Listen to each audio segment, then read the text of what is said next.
So we are live now. Okay, hello.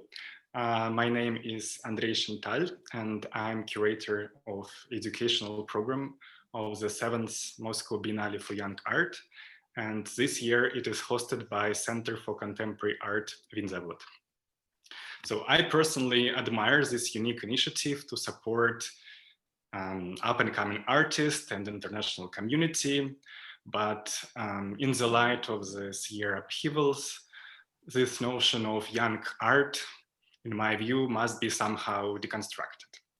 So usefulness does not only impose biological limits as a kind of barrier between young and old art, but also this intention to discover new names is somehow carried away by networking, self-presentation, CV development, rather than meaningful dialogue and exchange, in my view.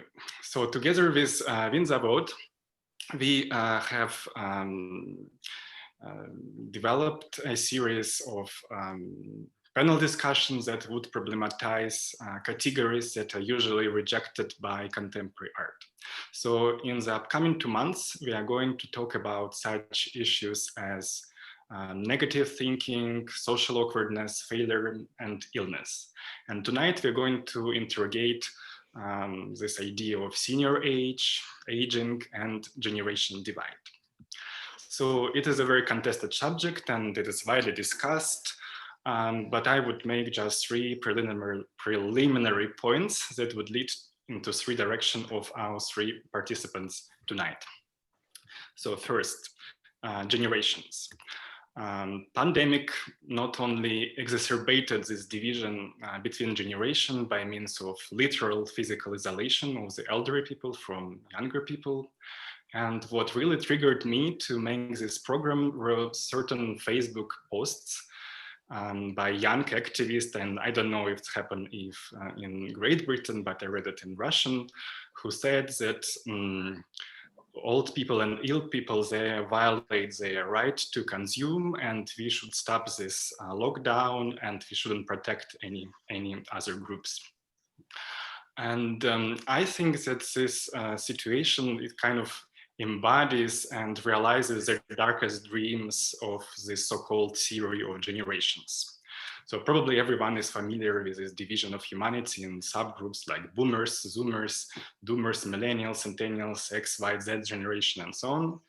And my problem with this is not that it doesn't exist or it's absolutely false, but my problem, it doesn't show commonalities between people, but it rather imposes new borders and divisions. And this triangular structure of young, adult, and old will be questioned by Team Ingold tonight. So my second point is aging itself. So there is a common view of human life, also divided into 3 stages. And I would refer to, I'm not sure if pronounced correctly, Gérard Ligou.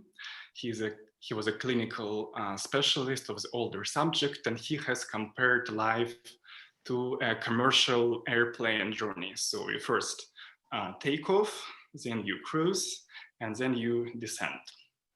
And I believe whenever one imagines this airplane, this metaphor is still pervasive and defines our culture. So when I was preparing for this conversation, I read many popular essays and lectures on this subject, and I got an impression that this popular discourse on aging, I don't mean academic discourse, popular discourse on aging, could be divided in 2 main points of view. So first point, I would call it fundamentalist or like essentialist view on aging.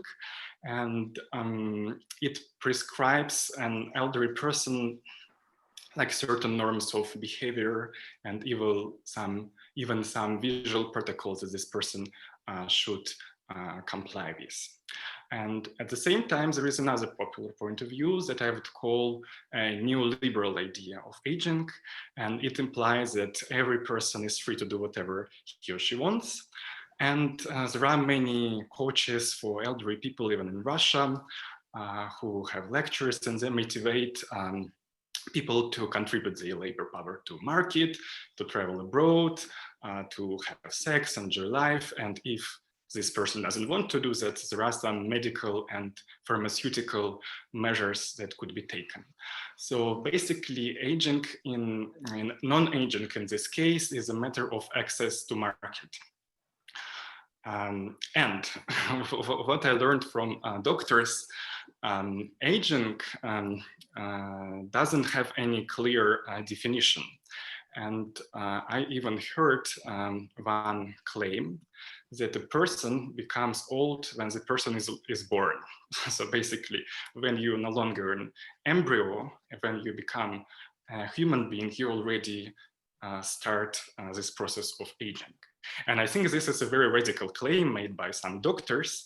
And if we transpose it from medical discourse into social sciences, we could think of aging as a complete social construct. And of course, aging in this case, it's not homogenic, it's very different, and it unequally distributed across countries, cultures, genders, and classes. So Anna Shadrina in her presentation would speak about aging in social terms. And finally, I come to the third point, it is art, because we are talking on the Biennale. So if we go back to classical art, we would see that numerous art pieces were created by senior citizens. But from Romanticism, we have inherited this kind of cult of young artists who died before time. And modernism, in a way, legitimized this view, because the very structure of modernity is based on this rejection of everything old, rejection of tradition. It's always a break. And modernism in this way, it is usually defined as a kind of apprehension of the new, of this transitory experience of rapid innovation. And what is more interesting for me is that artists starting from 20th century, they don't only expected to reject their fathers and kill symbolically their fathers, they also need to reject their own previous style. So they always have to renovate, but very quickly. And maybe Picasso would be a kind of paradigmatic example in this case. I also have an impression from my fellow art critics, speaking about contemporary arts, that also based on this idea of finding something new, creating something new, that they sometimes claim that, oh, okay, this artist is already old and he or she becomes megalomaniac and loses a sense of experimentality. And this is this kind of a stereotype that I quite often personally encounter. And Ekaterina Muromtseva, our last speaker, would tackle these relationships between aging and art. And before I introduce our first speaker, I would like to make two technical remarks for our audience. You have an opportunity to ask questions for our participants. So you can enter them in this chat, in Contacti or in Zoom, and my colleague Philippe would pass them to me, and I could put this question in the end. So I'm going to introduce our first speaker. Tim Ingold is a professor emeritus of social anthropology at the University of Aberdeen. He has written on environment, technology, and social organization, on animals and human society, human ecology, and evolutionary theory. His recent books include The Perception of the Environment, Lines, Being Alive, Making the Life of Lines, Anthropology, and as Education, Anthropology, Why It Matters, and finally, Correspondences. So please, Tim, the floor is yours. Well, thank you very much. And I'm very happy to join you. I've been thinking during this period of the pandemic that one of the things that has been most troubling for families is that grandparents have not been able often to meet their grandchildren. And this has been very, very difficult for people on both sides. But what struck me more is also that this is not a new problem, that the restrictions we have faced that's made it impossible for young children to meet their grandparents have simply exacerbated, increased a division that already existed in our society, a division in which often grandparents and grandchildren lived quite separately and did not meet one another regularly. So I think that one of the great tragedies of our modern age, which this pandemic has cruelly shown up, has been the separation of grandparents from their grandchildren. But that even before this pandemic, they would meet only intermittently and often hardly at all. It is as though a wedge had been driven between them. And I think that wedge, the wedge that splits young children and grandparents apart, is the intermediate generation, the generation in between. So they are thrust between youth and old age. And I'll call it the generation of now. And this generation now is a people between, say, their 20s and their 60s, perhaps most of us. This generation is so busy with all their world making, they're so preoccupied with the affairs of the day that they pay very little attention either to their elders or to their juniors. So they think that their elders, old people, they have already had their place in the sun and they should fade away gracefully into years of decline. That's the aeroplane coming gradually down, as you were talking about. They should just fade out. And young people, the juniors, on the other hand, they need to be brought up to speed to face the future that has already been prepared for them. So that from this perspective, the perspective of the generation of now, life is shaped like a bell curve, like goes up and then it goes down. And the generation of now are there at the peak in the middle. And yet, if they're going to make a world, if that middle generation is to make a world, then they have to unmake what has been made before. They have to flatten it or cover it up in order to impose a new layer of its own construction. So with every passing generation, the designs of the previous generation are covered up or crumble, while even the designs laid by the generation of now are bound to be covered up in turn by the generation that follows it. So we tend to imagine generations as being like layers, like sheets of paper. So each generation adds its layer to the generation before, and then another layer, and then another layer, and another layer. So we see each generation as following the generation before, like a series of layers. Which means that when we recover objects surviving from the past, or maybe dig them up through excavation, these things figure as antiques. Perhaps we preserve them in a museum. The thing is that every object we make is in the nature of a prediction, and all predictions fail. And indeed, they must fail if every generation is to have a future that it can call its own. But it seems to me that this kind of serial replacement of one generation over the next, that hardly amounts to a formula for sustainable living. Nor, I think, is it inevitable. So I think that modernity's vision of progress, which, rather like science, is modeled on a history of predictive failure, that is, of futures conjectured only to be refuted, this vision of progress is a chimera.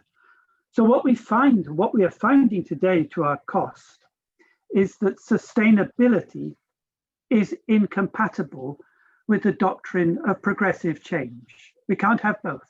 We either have progress or we have sustainability, but we can't have both. Now, that doesn't mean that we should resign ourselves to a council of retrogression or to the idea that since progress has reached its limit, the only way forward is back. Rather, I think we have to find a way that aligns generations with the continuity of life, so that generations, instead of cutting across time like layers in a stack, each with its own plane of synchrony, rather that generations are laid lengthwise in rather the same way as fibers of a rope. I'm trying to think, imagine if I just take here's a book, right? And in the pages of this book are laid one on top of the other to form a stack. So if we imagine that each generation is a page, then each generation exists on its own plane of time, of synchrony, and diachrony then runs through the pages. But let's say instead of comparing generations to the pages of a stack, like in a book, we thought of a rope that is twisted together from fibers. And every fiber in the rope is only so long, but the rope itself carries on indefinitely, because every time a fiber begins to give out, you introduce a new fiber, and you twist the rope, and it goes on and on and on and on indefinitely. And the thing about the rope is that lives of successive generations are not laid on top of one another, but laid alongside one another and overlap. So think of lives not as layers, but as strands, and think of them being wound together like the rope. Well, so in that sense, just as the overlap of fibers, as they twist around one another, give the rope its tensile strength, so also in life, the old and the young must carry on their lives together to lay an assured path for generations to come. Now, it seems to me that throughout most of history, this is precisely how human lives have been lived. That's to say that young children, have grown up hearing the stories and observing the practices of their elders, discovering the meanings of the stories, and developing skills of practice in the passage of their own experience, and becoming storytellers and practitioners in their turn. So normally in history, as a child is growing up, they're growing up in a household where their elders are getting on with their work, and they're observing and learning through that overlap of generations. But by and large, that is not happening today. It's quite difficult, I think, to figure out exactly what has happened, why there's been such a transformation. Like, when and why did every intermediate generation come to see itself as the generation of now? Or what fired it with such world-making zeal as to trounce the wisdom of its elders and treat its children, as moderns do, as creatures of nature, at ground zero of civility, in need of induction into a future they can have no hand in shaping. I mean, I don't know, all sorts of reasons that led us to think like that.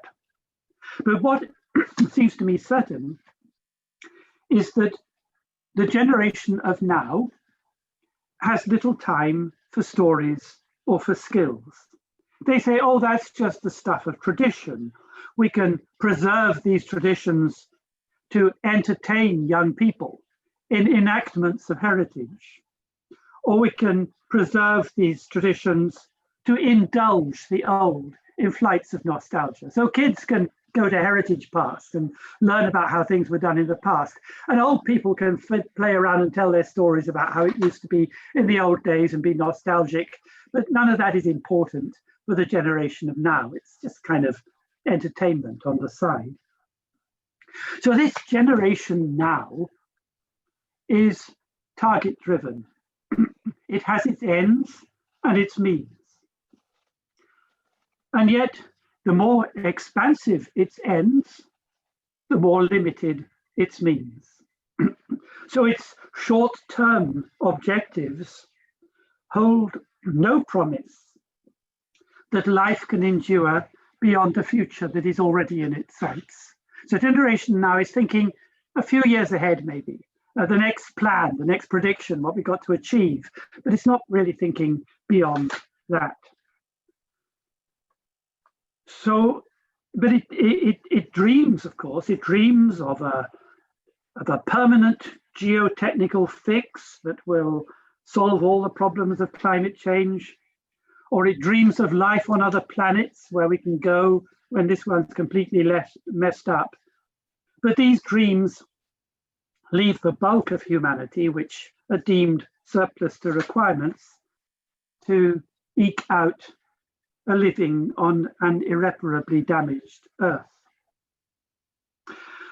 So I think there's but one way to bring about a world with room for everyone and everything, not just for now, but indefinitely. I mean, let me say that you can't have, if we want sustainability, you can't have sustainability for some and not for others. Sustainability has to be for everyone and everything forever, or it's nothing. So the question is, how can we produce a world that will always have room for everyone and everything?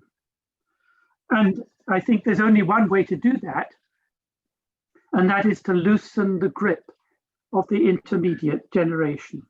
That is, can we imagine a society in which young people and old people who are currently excluded from the tasks of world making are once again allowed to work alongside one another in forging the conditions of collective life?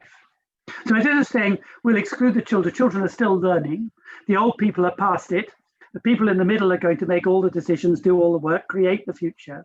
So the old and the young are excluded.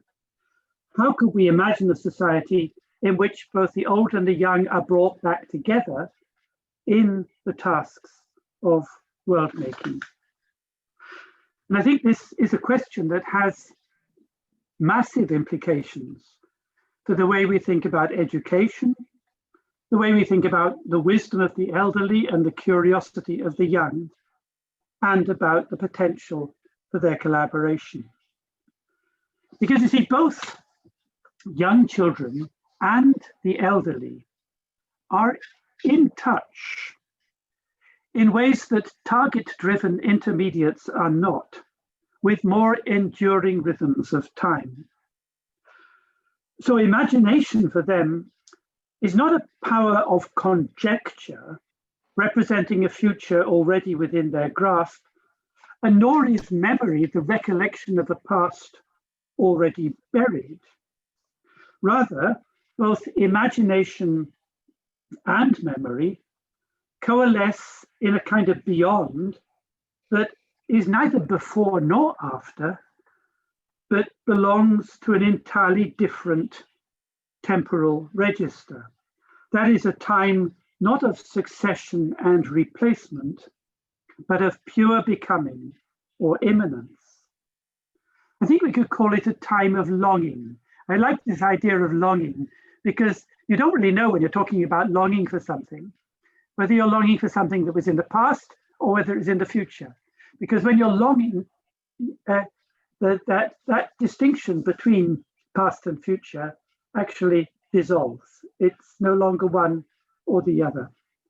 So to long for things is not to plan for the future or to wish back the past, but to live on the cusp. And it entails an openness to a world that is not already formed, but ever incipient.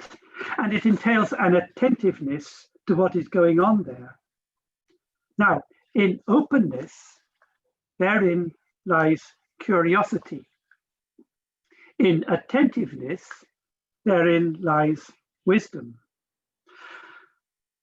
Young kids are intensely curious. Old people are very wise. But neither juvenile curiosity nor seasoned wisdom hold much esteem in a system that values objective knowledge and the operations of abstract reason above all else. And indeed, within the prevailing value system that underlines our present institutions of education and social care, institutions of education that are dedicated to preparing children for a future that is already determined for them, and social care that is dedicated to sequestering the elderly for whom this future came too late. In the values of our own educational institutions, the innocence of curiosity is assessed as a deficiency of knowledge, and the humility of wisdom is assessed as a deficiency of mind. So children are branded as ignorant, and old people are branded as demented. And for generation now, the generation of the present, the idea that the demented and the ignorant might come together to forge the future is manifestly absurd. And they would say, why on earth bring children and old people together? Children don't know anything and old people are past it. You don't make the future by putting these two together. But I'm saying that's exactly what we should do, because old people are wise and children are curious. So to unite wisdom and curiosity seems to me not only prudent, but necessary for the renewal of life for generations to come. This isn't nostalgia, it's not hankering for a lost past, and it's not a utopian fantasy for the future. I think it is rather a foundation for hope. But if we're going to turn hope into reality, then we must, I think, bring the old and the young together again and turn their collaboration into a force of renewal for the common good. And perhaps the trials and tribulations of the current pandemic will serve for us as a forcible reminder of the need to do so. Thanks, I'll stop there. Thank you, team, for this brilliant presentation. So let's go to another participant. Anna Shadrina is sociologist, a teacher at University College London. Her research concerns gender, aging, and social inequality after Soviet socialism. She is the author of 2 monographs, Single Women, Sex, Love, and Family Beyond Marriage, and Dear Children, the Decline in Fertility and the Increase in the Price of Motherhood in the 21st Century. So, please. Thank you very much for the introduction. I'll share my screen. It says, my Zoom says that host disabled participant screen sharing. So we have to find out how to solve this issue, because otherwise I don't know how to present. I don't have a monologue. Pardon, what kind of help do you need? I want to share my screen, and my Zoom says that the host disabled participant screen. Should be all good now. Try again, please. Okay. Oh yes. Can Can you see my screen? Not yet. Yeah, we do. Okay, so I made this slide. I made this graph to show how the how an academic idea about aging has developed over time. And here you can see how aging was imagined before the 1970s. In the Western context, it was imagined as a unified chronobiological process that takes place in the aging body, and the main theory of that time, before the 1970s, was the disengagement theory, that according to which it was beneficial for both older people and for society that all the people disengage from active social roles to spare up time, space for younger generations and to have a deserved rest. But in the 1970s, an important development took place in the imaginary of the process of aging. Social roles that are associated with aging were disentangled from the aging body, and aging started to be seen as a complex phenomenon that comprises biological, chronological, and societal processes.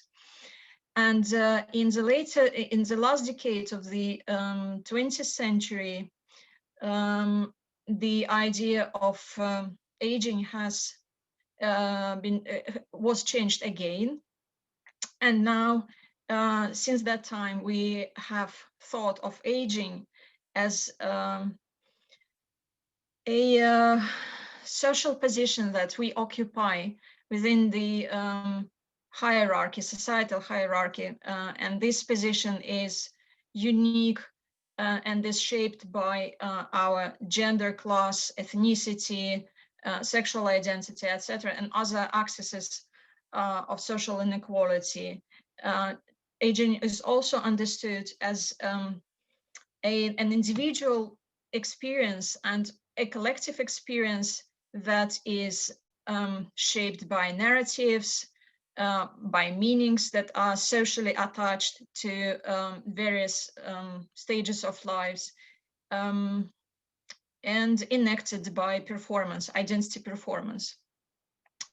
So the main concept to understanding aging as a process that takes place alongside the biological process of aging is ageism, and it was coined by the American gerontologist Robert Butler, who argued that ageism was a process of systematically producing discriminatory meaning ascribed to older people who are presented as senile, rigid, and unable to develop. And for me personally,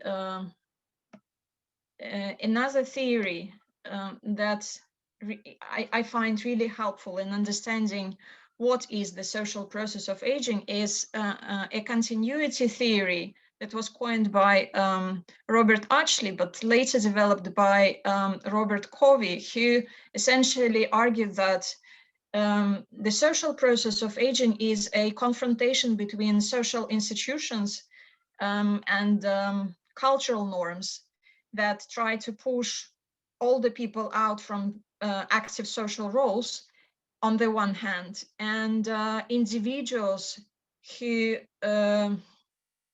attempt to resist this dynamic on their part. And my personal take on the social process of aging is that I see social aging as a declining ability of individuals to resist structural ageism. And in my understanding, this ability to resist structural ageism is broadly linked to one's ability to maintain meaningful professional activities as we grow older. And it's clearly linked to our position within the social structure. Now, I'd like to say a few words about the ideology of successful aging. And initially, it wasn't coined as an ideology or a culture. The first scholars to talk about aging as something successful were Rowe and Kahn, also American gerontologists, and they basically spoke about successful aging as growing older without disability, which allows participating in various social activities. And in parallel, the term the third age was introduced by Peter Laslett, who defined, he spoke about a new phase of life that emerged within the 20th century when in the Western context, an average lifespan received additional 5 years. So Laslett spoke about this stage as a third age, so-called third age, as a stage in between a stage of the stage of economic productivity and complete decrepitude. So it's basically the third age is imagined as an additional middle age. And this idea of successful aging was enthusiastically taken up by professionals of lifestyle industries. And their main target has been the generation of baby boomers, people who were born in the Western context after the Second World War. And because this generation is imagined as, it is large, but it's also imagined as the wealthiest generation among the living generations. And because they are perceived as valuable consumers, the idea to keep these people of this age, to keep them buying, is to sell the idea that aging is something really not even unattractive, but unhealthy.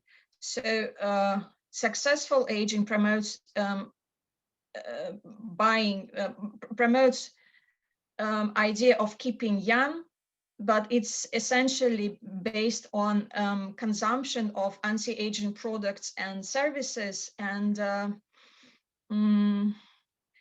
there is no a unified understanding whether successful, the culture or the ideology of successful aging is beneficial, or is it bad for us? Is it oppressive? Because on the one hand, it challenges the previous understanding, the previous notion of aging as inevitably or necessarily related to decline. But at the same time, the idea to look ageless or to look young, to conceal signs of aging, is framed as an imperative, and in such moral terms that it's equated with a healthy approach. So if irrespective of people, of individuals' positions within the social structure, irrespective of their access to the labor market and to social goods, they are now expected to live up to this unachievable standard of looking ageless at whatever age. And here you can see actresses who participated in the 2016 film The Book Club, and in red you can see Jane Fonda, who is in her 80s now, and she does look ageless. So the problem of the ideology of successful aging is that it conceals the neoliberal tendencies in the welfare state worldwide, and it means that the system of social security tend to place the responsibility of maintaining individuals' well-being and to tackle the risk associated with aging and make this risk a responsibility of individuals themselves. Now I want to talk a little bit about aging or growing older in contemporary Russia. And in my research, I formulated that the dominant script for aging or of aging in Russia can be defined as the babushka. And the reason why you see only women on this slide is that in Russia, aging is essentially a gendered issue. It's also class related, but because of a large difference in life expectancy between women and men, it's women who have several decades after they have reached a pensionable age. And why babushka or babushka, as it's pronounced here.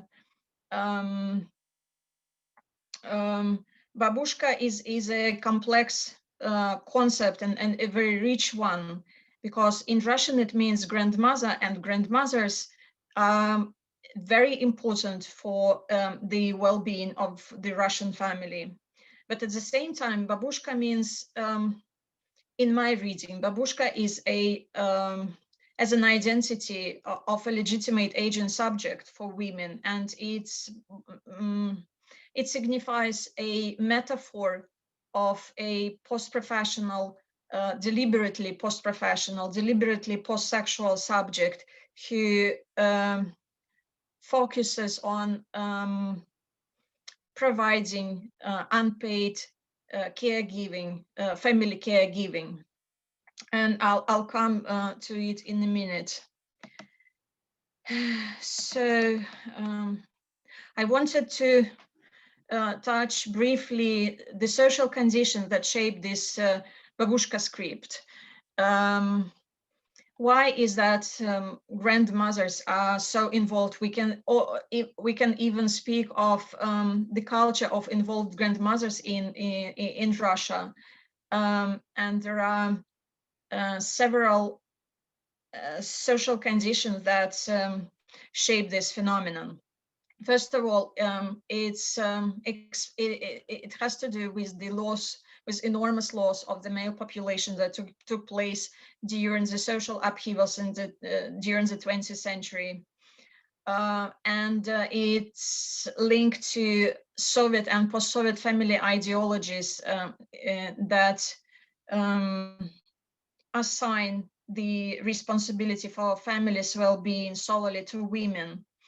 And because there is a tradition for young couple to become parents even before they can achieve economic independence,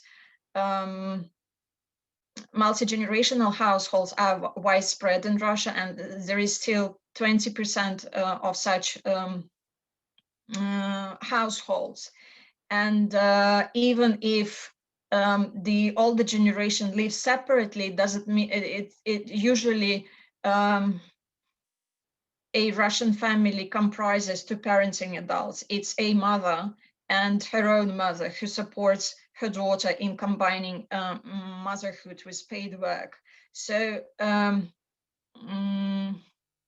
this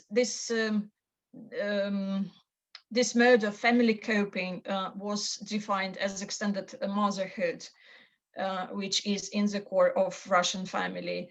So to keep the Russian family afloat, older women, and when I say older women, it's really different from how we perceive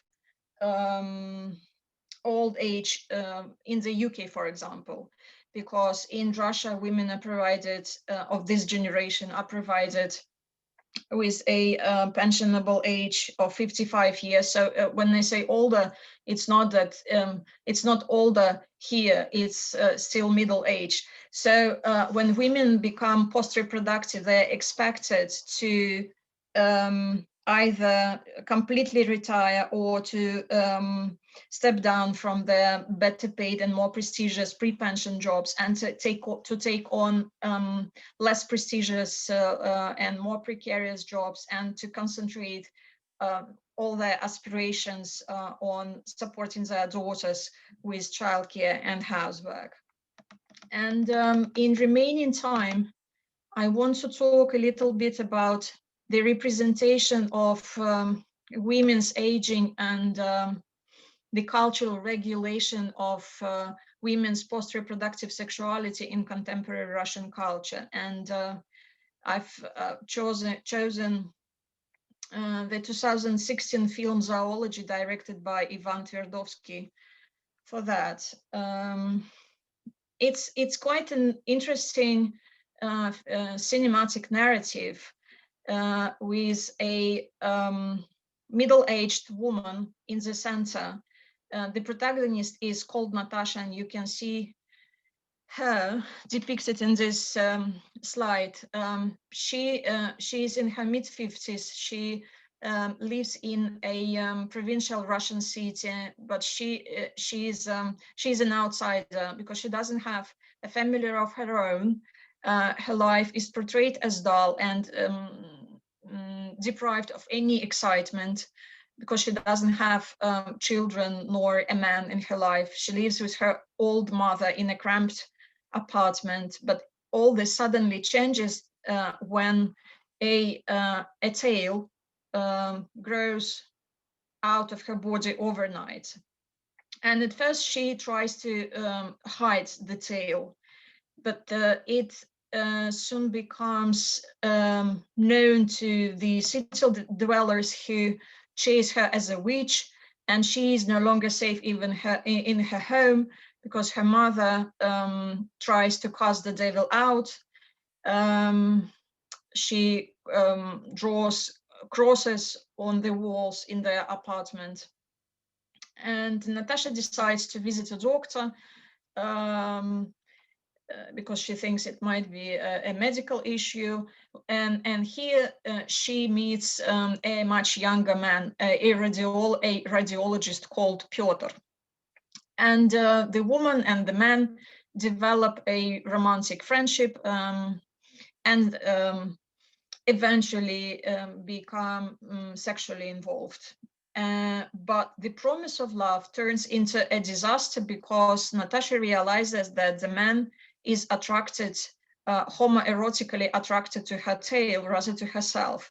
And because she expects him to enact a heterosexual script, she leaves him, and in despair, she cuts her tail off, only to become just everybody else, namely an invisible middle-aged woman.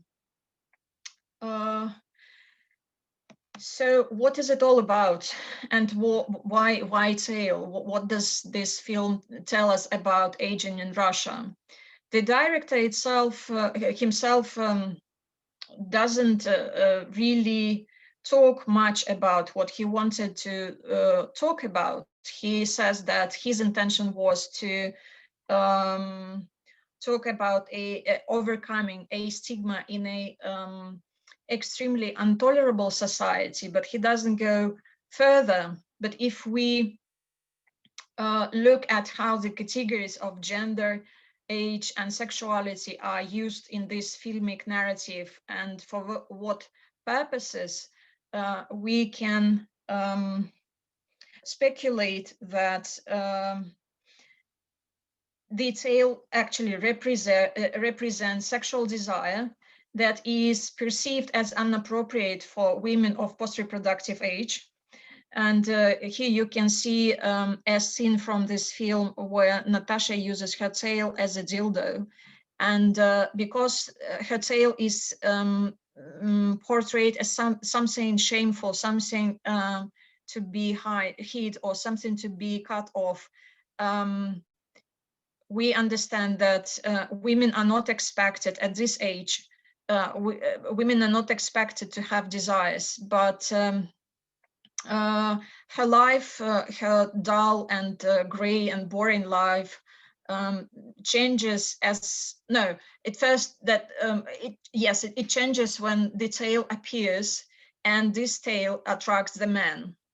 And in my interpretation, why Piotr is portrayed as homoerotically attracted to her tail is that it takes a man to be a pervert to be attracted to an older woman. And so, because at this age, she is supposed to, she's expected to be babushka already. She is expected to be concentrated on looking after her grandchildren. The idea of sexuality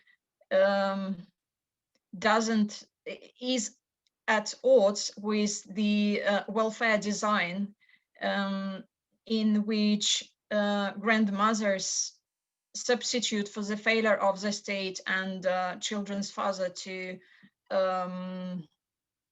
help women to combine paid work with motherhood.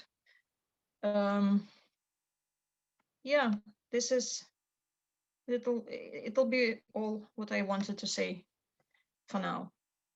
Thank you. Anna, for very interesting presentation. Oh, sorry, I'll stop sharing my screen. Yes. So now I would present Ekaterina Muromtseva, who is a visual artist who graduated from Rodchenko Art School. Her personal exhibitions were held at the former Institute of Philosophy of Russian Academy of Sciences, Excel Gallery, and Moscow Museum of Modern Art. She was also a resident of Garage Workshops and the VIC Foundation Present Continuous Program. She was a winner of Innovation Prize and Turbulence Prize this year. And also she's a founder of the Nomadic Balcony Gallery. And what is interesting, following your talks, that especially Tim's talk, is that she worked not only with elderly people, but also with children, so with these two different generations. So please, Ekaterina, Katya. Thank you very much, Andrei, for the invitation. Thank you very much, Tim and Anna, for your presentations. It was really brilliant. My name is Ekaterina. I will try to be brief. I want to share my screen. Can I do this? I hope. Yeah, totally. Can you see my screen? Yep. Yes, super. So my presentation has two main parts. The first part is historical part, where I want to present the Russian artists who became famous or who just were discovered or started their art practice in their elderly years. Then I want to share my own experience with elderly people. I've worked with them for 7 years, and then I want to make a small conclusion about our art system as a whole, how it's function, and how the age can be as a system of inclusion and exclusion in the art world. So let's start. I have a lot of pictures, but I will try to just swipe it just to present this artist that I really like. The first artist that I want to introduce, her name is Katya Midvedevam. She's 83-year-old now. She was raised in Azerbaijan and in the orphan home, and she started painting when she was around 40. It was just occasionally because she was working in some culture club and she saw just a still life on the table, and she took a brush and the colors and started to draw this. And it's really interesting that how she describes her experience of making art. She has her autobiography where she wrote that she had like a real enlightenment in her body when she started drawing like 12 hours per day, and she became perceive everything differently, like her blood changed. So it was really also a body experience of this art making. When her first exhibition in her own home in Baku just was showed, one of the art teacher told, how can you draw in your 40s like a 5-year kid? Of course, she burst into tears, but her teacher, Morev, it was a Russian artist, told her, it's like a compliment, don't take it seriously, because who at 40 can keep such a pure soul? And also Marc Chagall really appreciated her work, and he knows her and was inspired by her works. The second artist that I want to introduce is Zoe Lebron. She was born in 1957. She's a participant of Garage Triennial this year. So you have an opportunity who is in Moscow to see her work there in the Garage Museum. She lives and works in the village of Buranovo. It's Republic of Udmurtia in Russia. And she is really diverse and multidisciplinary artist. She works, for example, with these carpets. She invented her own unique technique when she's doing these carpets from herbs, grass and flowers. Moreover, she's working with the communities. You can see here on this slide, maybe it's better to do it like one. Okay, that's maybe it's here. She's working with communities. For example, here, this is her collective workshop with other women when they created some dresses from the old materials, from the old fabric and textile, and then they made this fashion show in the place where cows usually are, you know. Yes. This was their show, and this is also this fashion show in the other place. This is how this dresses looks like. So once she had a big fire in her own house. Everything was burned, so she moved to the retirement home, and even there she decided to do something with the elderly people who lived there, and they did these carpets together. So she proposed to people to invent their own motifs, their own ornaments on the carpets. First, they didn't take it seriously, but when once started, they couldn't stop. So they made the whole exhibition of these carpets, and it was shown in Arsenal Museum in Nizhny Novgorod.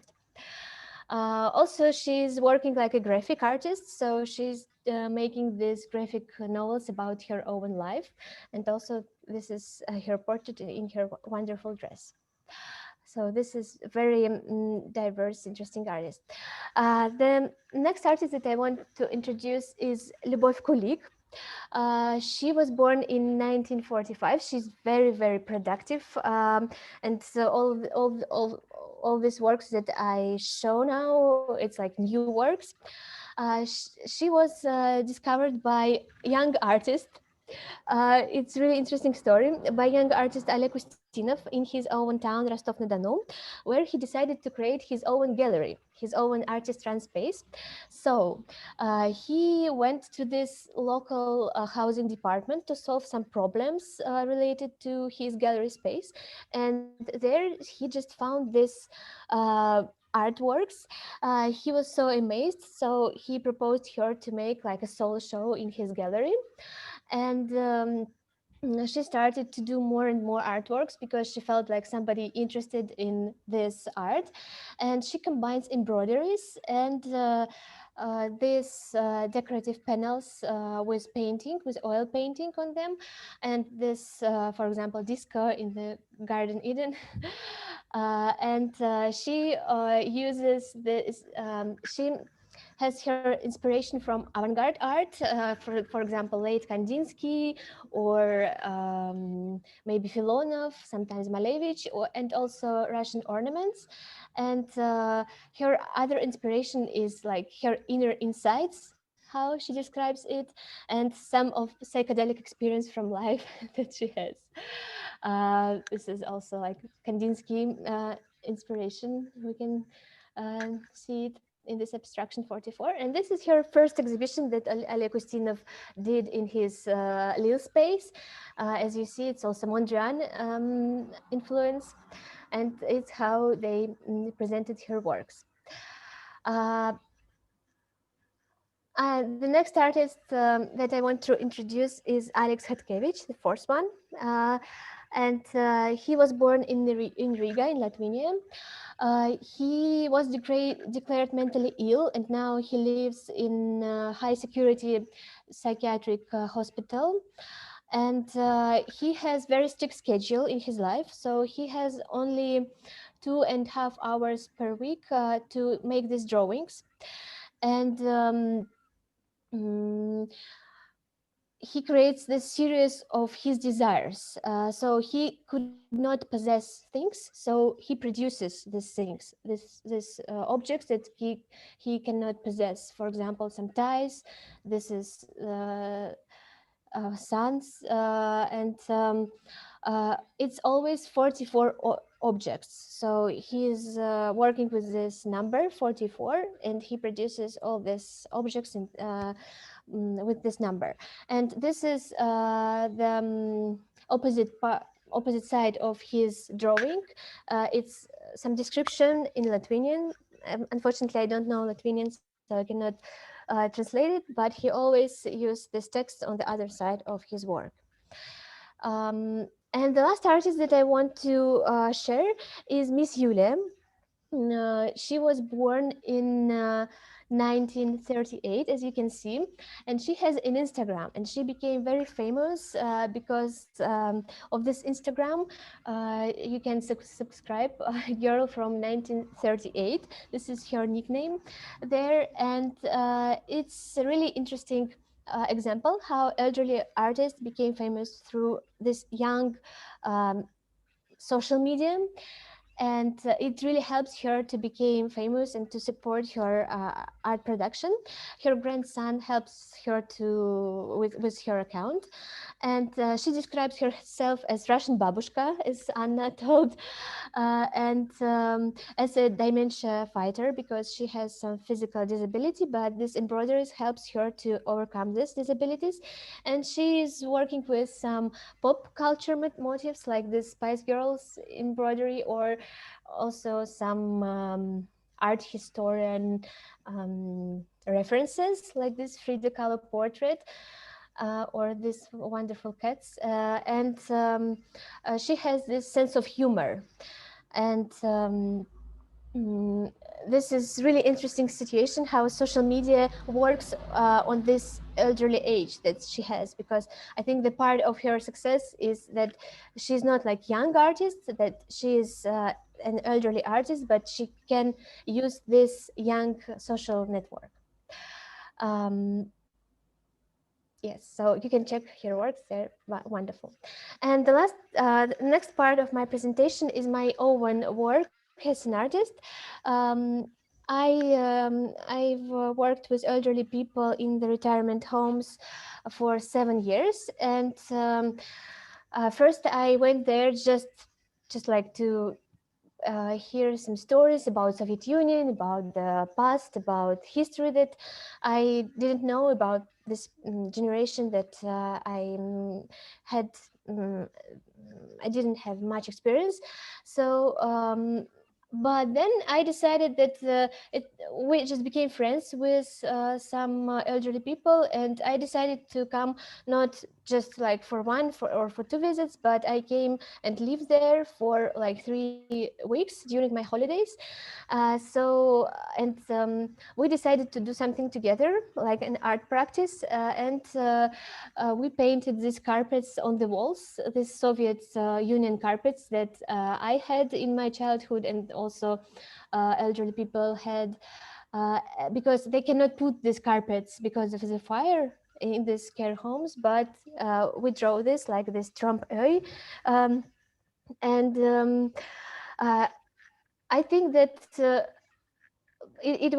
this is my desire to create this rope that Tim told about. Yes, this strong connection with different generation that most of the time is invisible in our culture and in our lives. Yes, this is our carpets. And then we made exhibition in this care home. We took some photos in front of this carpets. It's like usual tradition for Russian culture to take some photos in front of the carpets. And then we made this opening, like vernissage. And it was my best exhibition in my life because all of these photos just disappeared in the morning because elderly people wanted to take it and have it. Then I decided to introduce also some conceptual artists to my friends,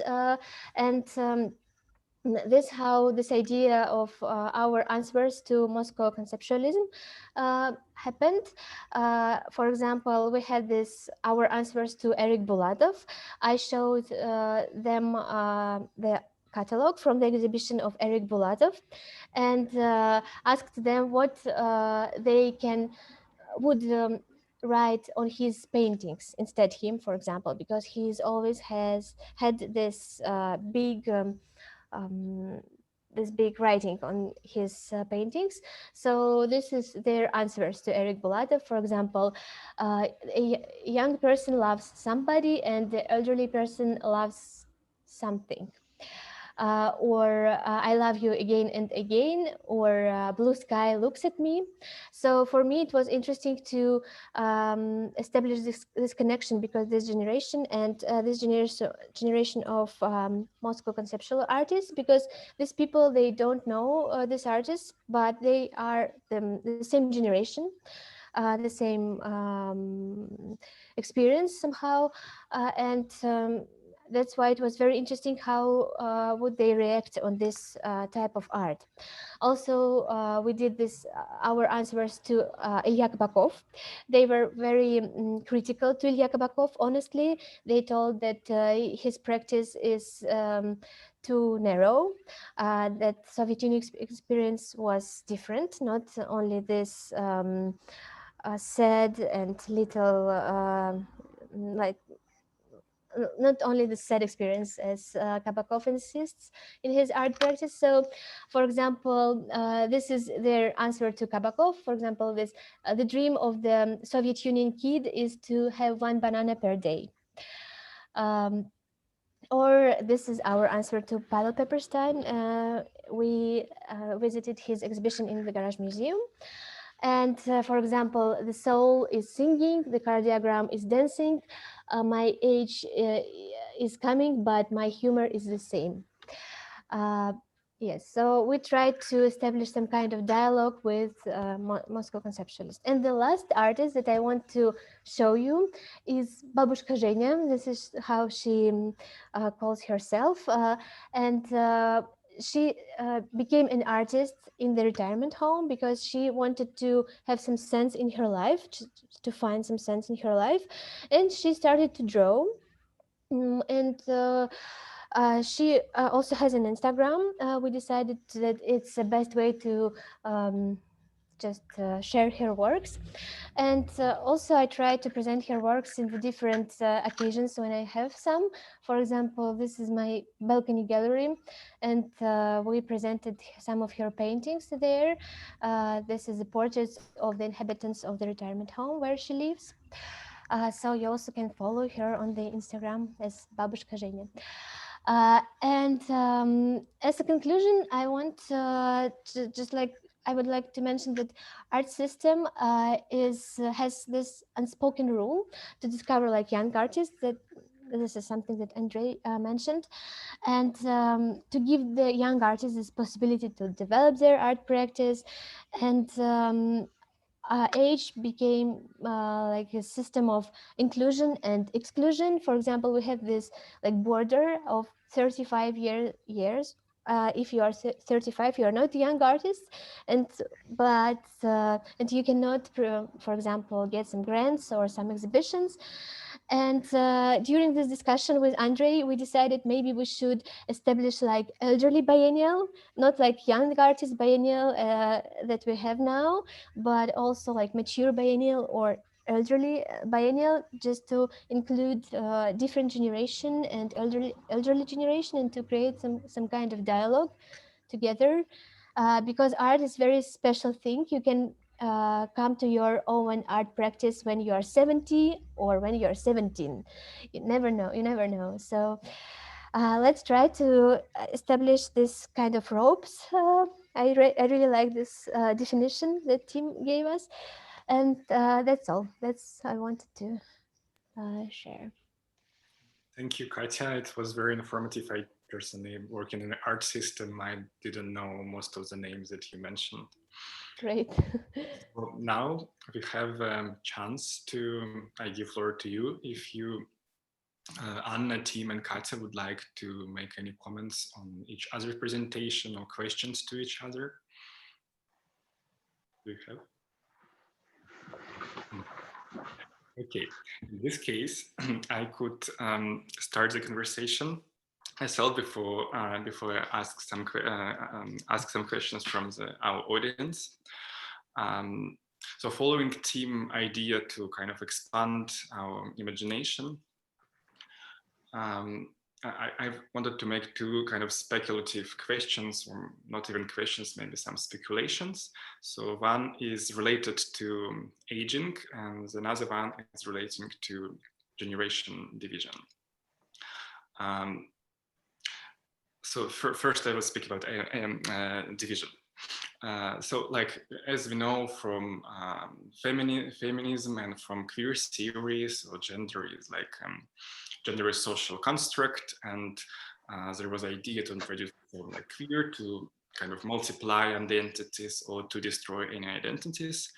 And if we speak about this artificial division of humanity into males and females, like women and men, and here we see artificial division into 3 generations, like young, adult, and old, could we reimagine a world or a system where these identities are so much blended or grinded that you cannot attribute yourself to any particular age, because there's so many different ones. So this is the first one. And the second one is related to aging. So it's also, I will also refer to queer theory. Like in queer theory, there is an idea based on experience of transgender people who, for instance, transitioned from male to male or from female to male. And this experience marks a kind of new temporality, like temporal rupture in the experience. And some of the people, they count a kind of new life from scratch from this episode. So they no longer like 50 years, but like 0 years old. And also thinking about this process of aging as a kind of descent, as a gradual process going like down, could we also imagine, and maybe it's could address this question to Anna, who made many interviews and worked with empirical materials a lot. Could aging be not this gradual process that goes like that, but for instance, I would give a very like primitive example. Like there is a person who is not yet old, but this person becomes sick, and this disease lasts for several years. And this person feels bad and feels like getting old, and suddenly he or she recovers and feels much better. And I have a stupid example in mind because of Donald Trump, who just said when he had COVID-19 that he said something in a hospital that now he feels 20 years younger than he was before. So could we imagine, sorry for this stupid example, can we imagine a process that goes not like that, but it goes in a very different like manner like this? I found, because I'm now 71, so maybe I'm a little bit older than you, but what you notice as you get older is not you never notice that you're getting older. All you notice is that everybody else seems to be getting younger. So you look around the place and think, my goodness, all these kids everywhere. And people say, oh no, but that person's 35 years old, 40 years old. And you think, oh my goodness, they all look. So it's not that you're getting older, but everybody else seems to be getting younger. But my feeling is that it would help if we just stopped thinking about life in terms of age categories at all. What we should think about is a life cycle, a biography. I mean, life as a story, and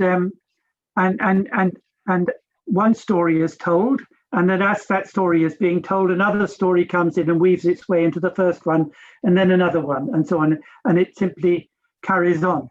So that I would like to get away from this sense of always thinking in terms of stages, of this generation, that generation, that generation, this age, that age, youth, middle age, and so on. But in fact, to stop thinking about age at all, but simply to think about a life cycle, to think about a certain trajectory of a life that can then be told as a story, yes, that's what I wanted to say. Just to change the way we think, so we can get away from this idea of generations as slices of humanity with a cut across, and think rather as lives that are going along and that wind around one another as they go.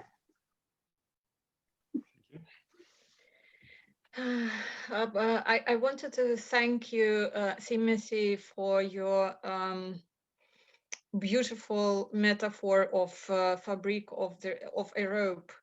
I find it very inspirational, because it echoes my own research and my own thinking of aging and the labor of other people in my achievements, in my own achievements. Like when we publish a book, we write acknowledgements, and we make the labor of other people in our achievement visible. So I think we should do it every step, at every step of our life, because every point of our lives is a result of contributions of many other people, irrespective of their age. I also like the idea of not thinking in terms of age and stages, but in terms of trajectories, because it's closely linked to my personal experience. I'm originally from Belarus, and actually I was born in the Soviet Union, and this country doesn't exist anymore. And for many years, I was a journalist, and when I was 30 when I decided to change my career, and I started my master's, and I started my PhD when I was 39. And when I came to the UK to do my PhD studies, the first person who I met was my mentor, an alumni who just completed her PhD at the same university, and she was in her early 70s. And here I discovered that it was actually possible to be in someone's 70s and to live up someone's dream. And this is how I started to change my previously stable ideas about the life course, and it's become clear that it's no longer linear. So there is no any point in thinking of life stages. Like if I talk about myself, I'm an early career researcher, but am I really an early? Am I a young researcher? I'm certainly not. and what about my previous career? So it doesn't make sense to present myself in terms of like a universal resume or a CV. I think I've lost my another point, but if I catch up with it, I'll add something to the discussion. But thank you very much, and thank you very much, Ekaterina, for your wonderful introduction of all these amazing artists. Sorry, yeah, I just recalled what I wanted to say. Yeah, while aging in a way is a social construct, but we can't totally reject the biological reality of our bodies. So menopause does take place, and as we grow older, we have more chances to have various illnesses, and it might prevent us from maintaining our financial independence. So it's not so easy. It's a very good idea, but it's also it'd be interesting to think of how we can take into account the biological reality of our changing bodies, and the fact that all these changes and life stages are ascribed with meaning that's usually oppressive. Katya, if you want to, do you want to say something? Or okay, I have a question that I think is addressed to you from our audience. What do you think about this division? How do you think still about this persistent division between young and non-young artists? Does the difference exist in the artworks of young and in the creativity of adult artists? Sorry, I'm translating from Russian.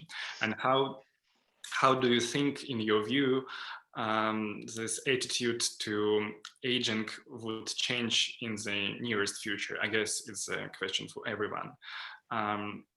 Are there any now processes that would lead to a definite end or like result?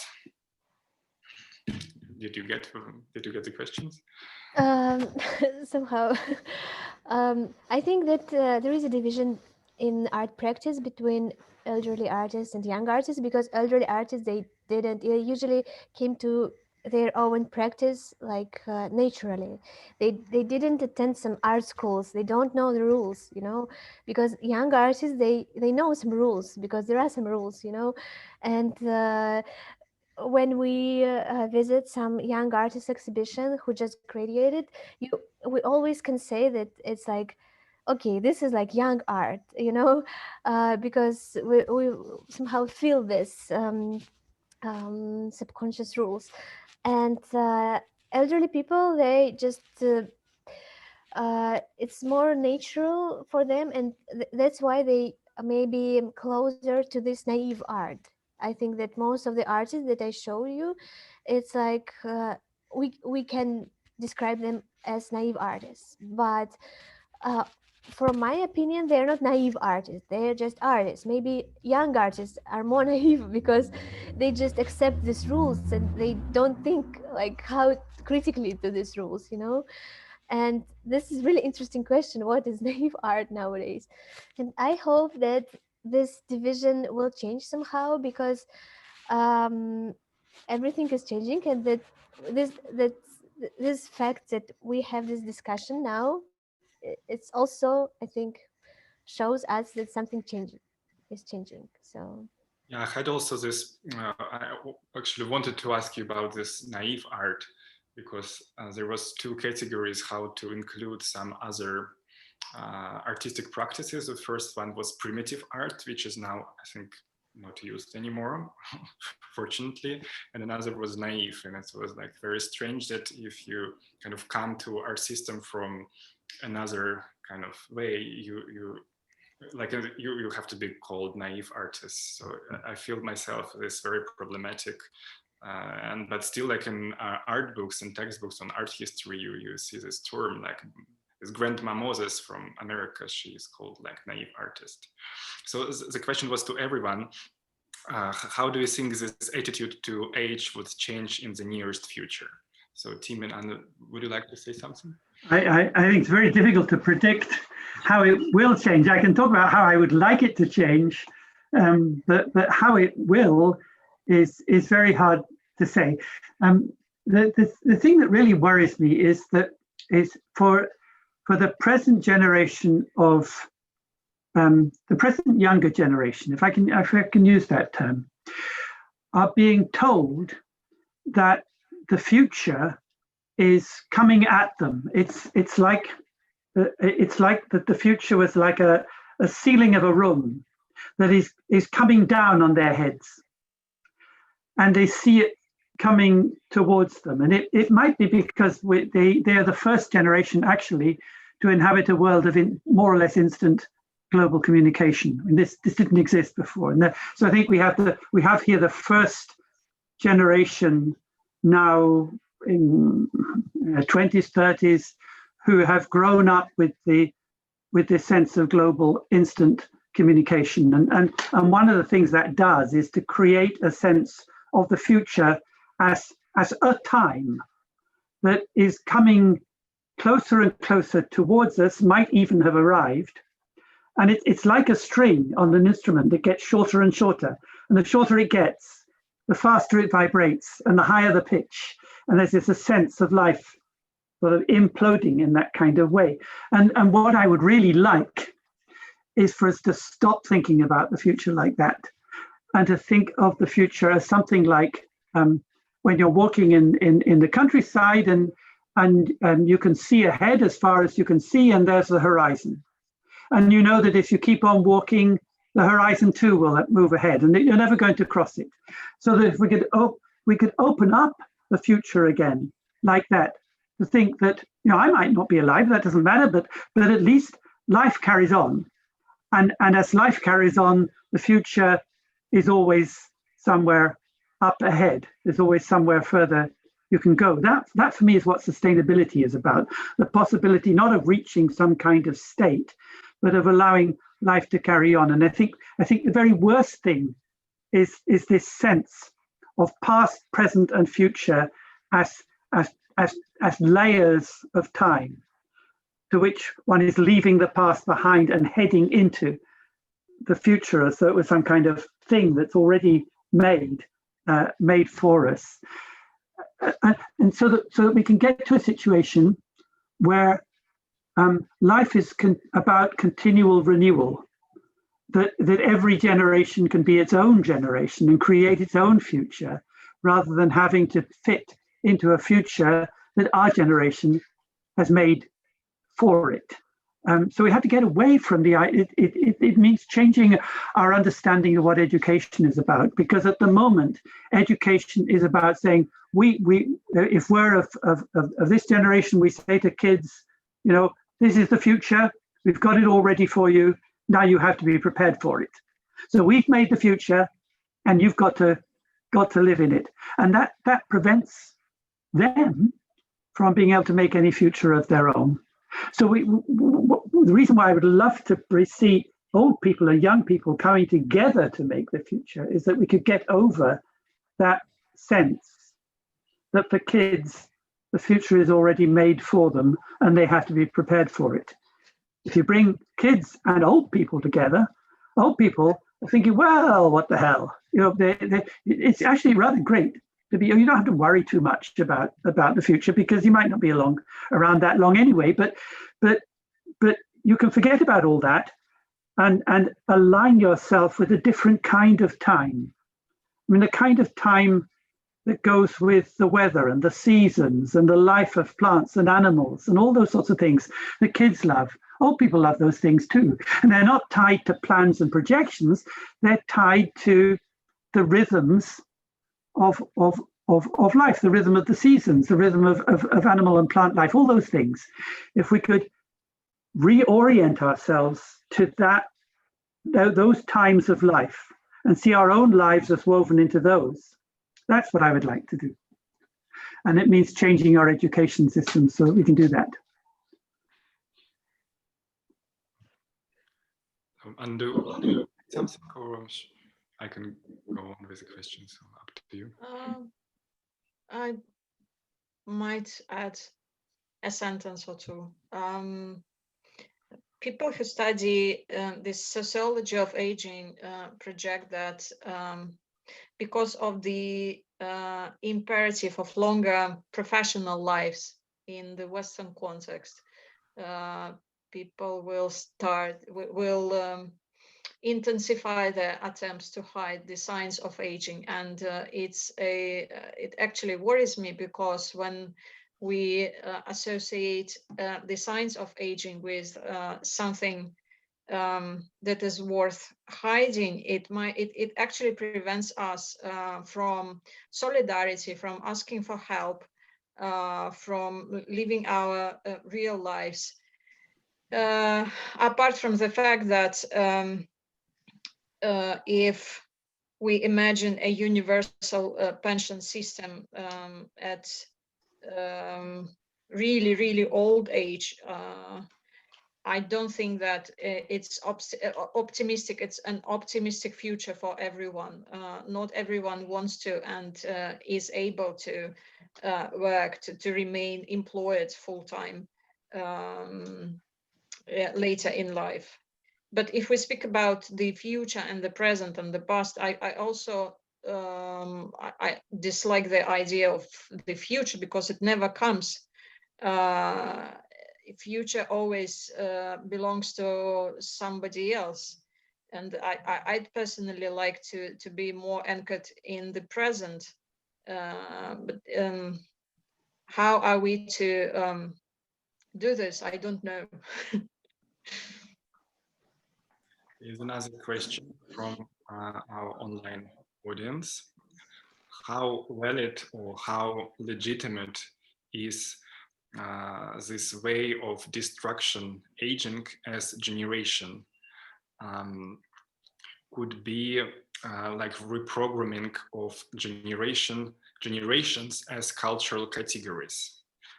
There is a famous discussion, like quarrel between Zoomers and Boomers. Could you be Zoomer or Boomer now with no regards to your actual age? Is it just kind of assemblage of element of culture and social roles?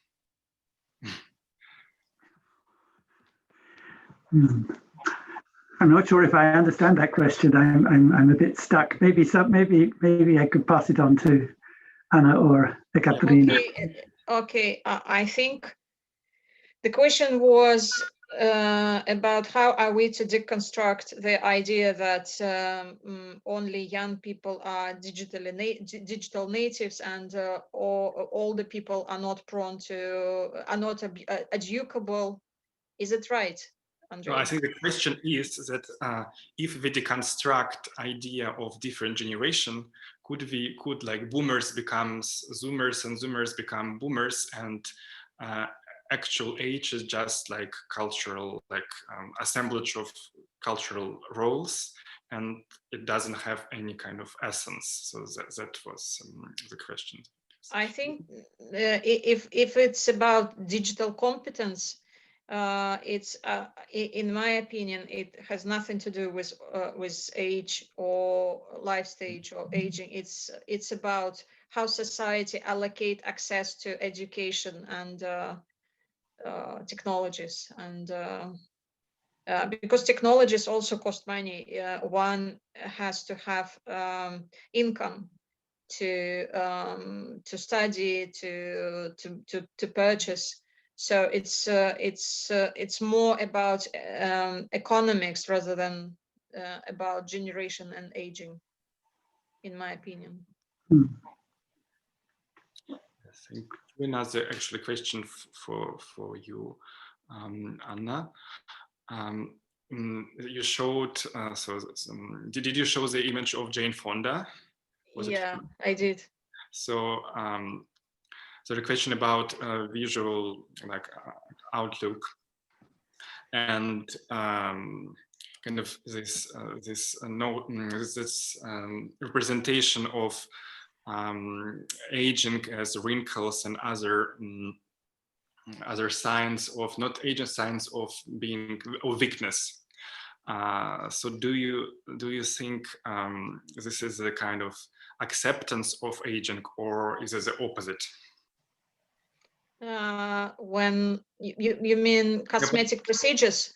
Yeah, when also try to keep look younger. Yeah, I don't have a clear answer to that. On the one hand,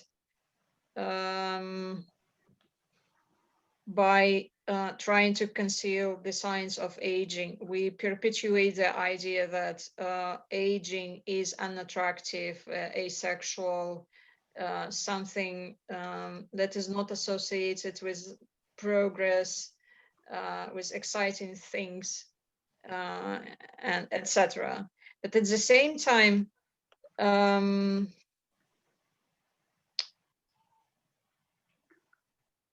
if we think of how older people, to what older people have had access previously, to what kind of self-presentations, I think this palette of identities and performances has become more wide.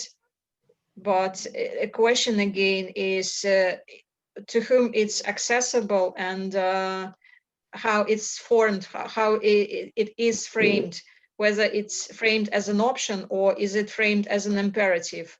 Do you feel like you have to look like Jane Fonda, or is it one of your options, if you are honest with yourself? And there was a question for Tim. So the person who asked it, Irina, she says that she really appreciates this idea of robes instead of layers, but she thinks that it's too abstract. So could you maybe give any practical goals how we could achieve this new vision of humanity? I think you mentioned education already. So changing education. Yes.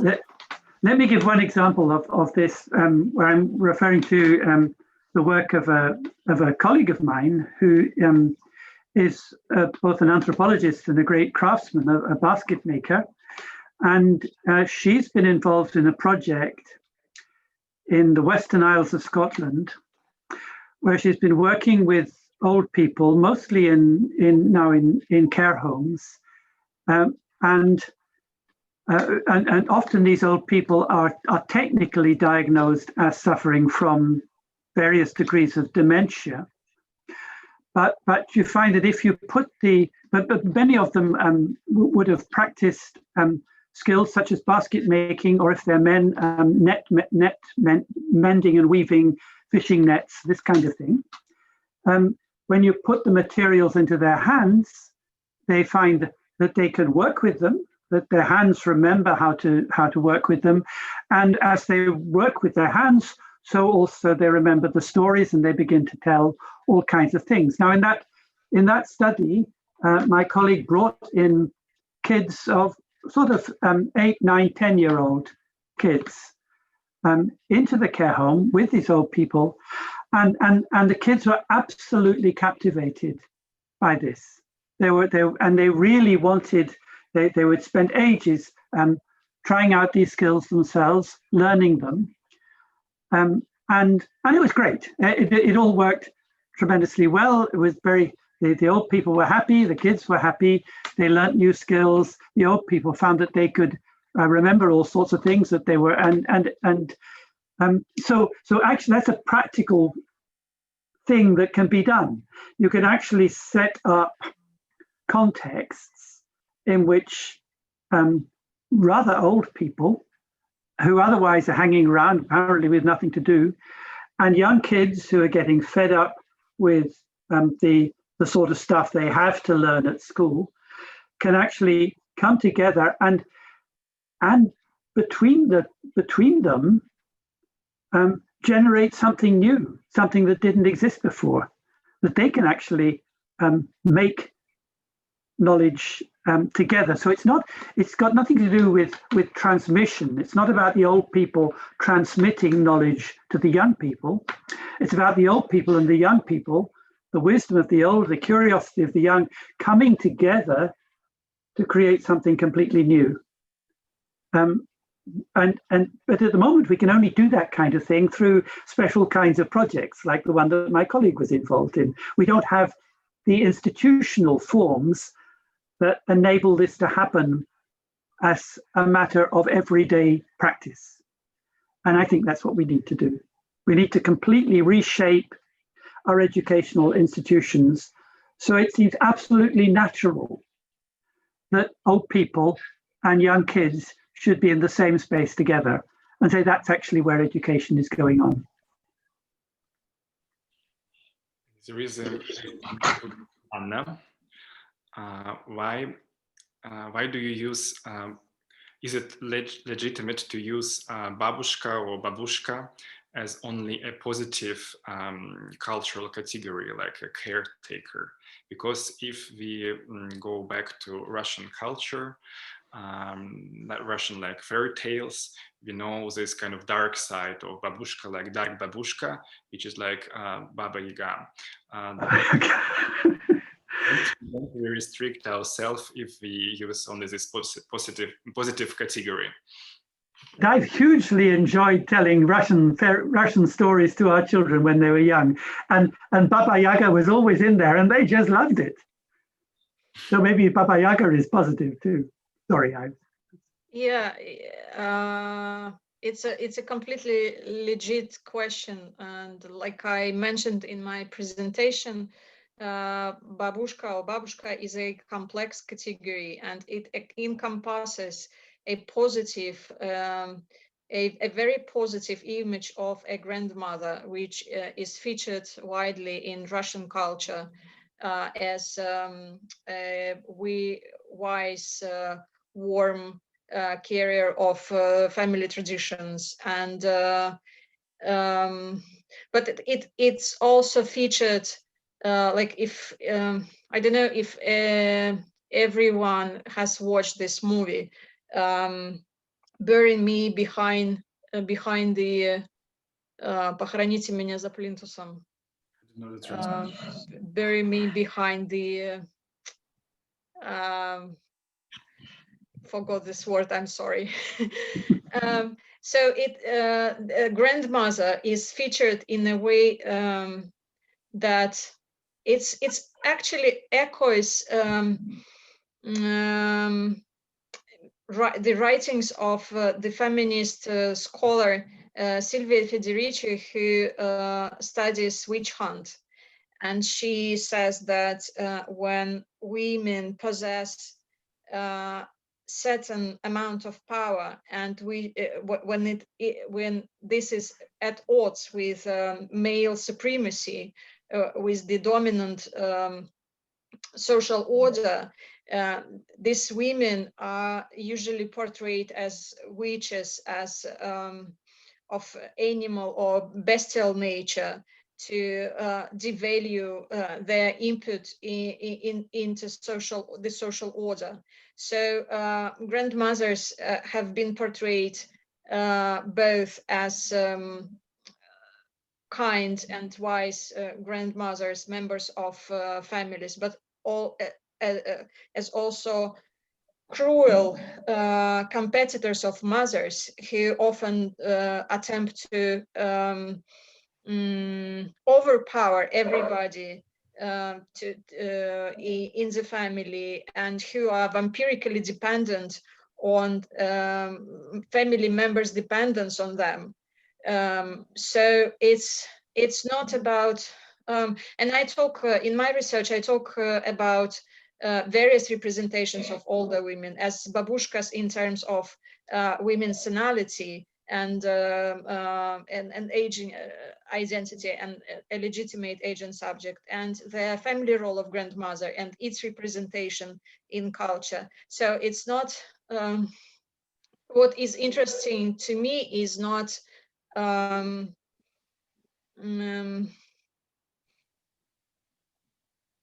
what is interesting to me is why do we think that grandmothers are supposed to be kind or they are cruel? So what does it tell us about the societal structure?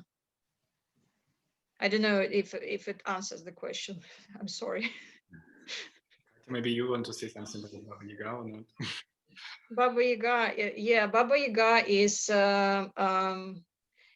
a relative of the witch who was burned during witch hunt. Baba Yaga, I think it's essentially an older woman who is imagined as cruel and eating children only because she has enormous power in family, and she is punished for that.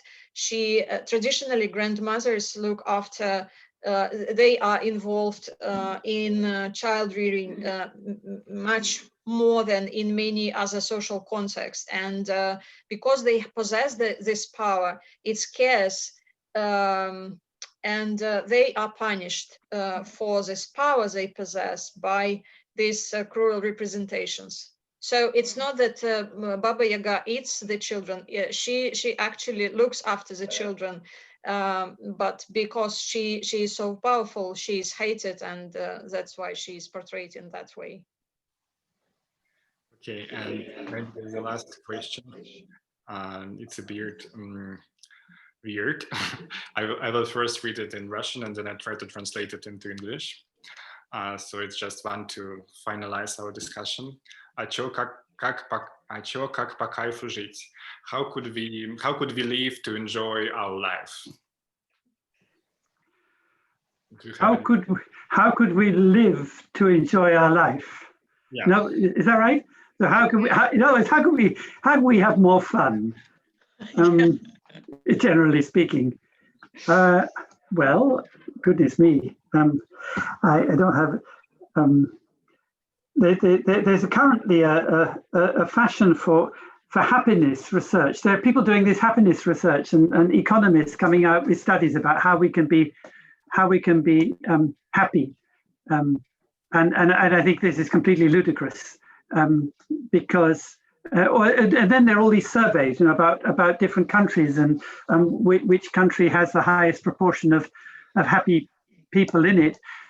I mean, the thing is that what we want is full lives that are not like with some of the older artists that Ekaterina was talking about.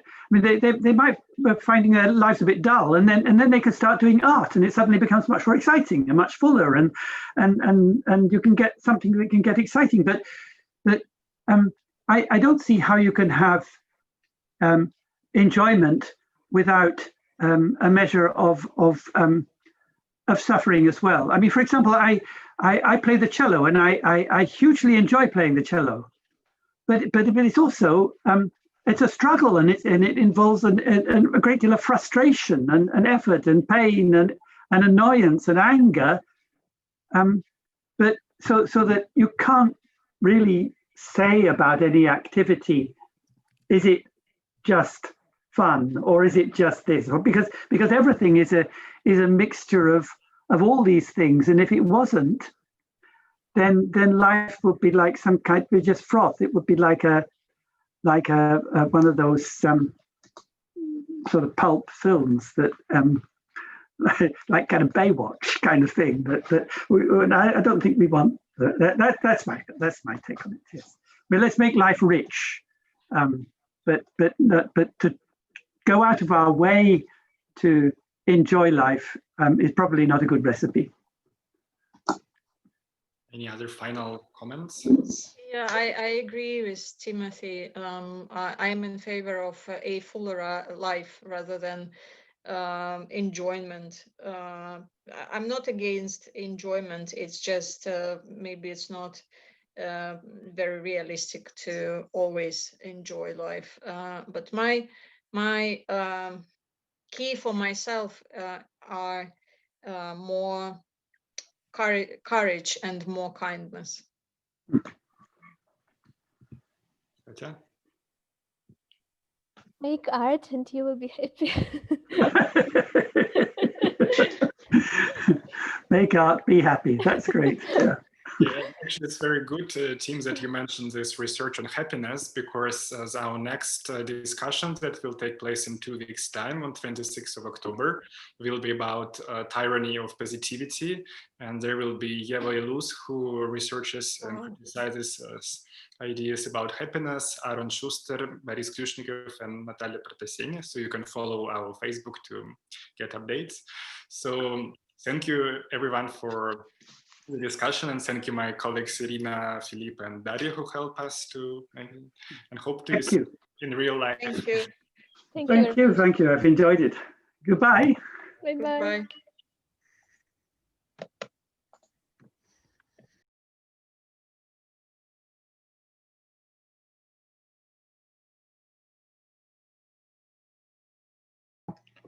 Спасибо уважаемым переводчикам, переводчицам. До новых встреч.